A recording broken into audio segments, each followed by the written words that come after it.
या ठिकाणी जर तुमची मुलगी बदलापूरमधील एका शाळेत 13 ऑगस्ट रोजी 2 चिमुरड्या मुलींवर लैंगिक अत्याचार झाल्याची घटना समोर आली आणि या घटनेनंतर गुन्हा दाखल करण्यासाठी पोलिसांनी दिरंगाई केल्याचा आरोप नागरिकांकडून करण्यात आला।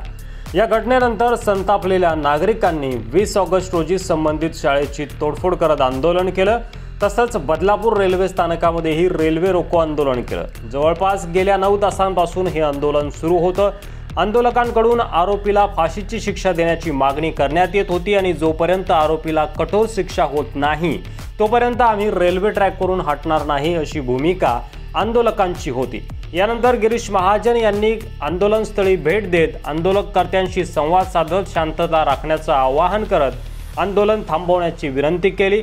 मात्र मध्येच एक महिला मंचावर चढली आणि गिरीश महाजन यांच्या हातातील माईक घेऊन तुमची मुलगी जर या ठिकाणी असती, तिच्यावर अत्याचार झाला असता तर असंच आम्हाला शांतता बाळगण्याची तुम्ही विनंती केली असती का असा प्रश्न तिनं विचारला। त्यानंतरही गिरीश महाजन यांनी आंदोलनकर्त्यांना समजावण्याचा प्रयत्न केला, मात्र आंदोलनकर्ते त्यांच्या भूमिकेवर ठाम होते। त्यानंतर अखेर पोलिसांनी बदलापूर येथे स्थानकावर जमलेल्या आंदोलकांना पांगवण्यासाठी लाठीचार्ज करत आंदोलकांना हटवलं। त्यामुळे तब्बल 10 तासांनी रेल्वे मार्ग मोकळा झाला। आंदोलनाच्या आडून विरोधक राजकारण करत असून काही ठराविक लोकांना या ठिकाणी सोडून दिलंय असा आरोप गिरीश महाजन आता यावेळी केलाय।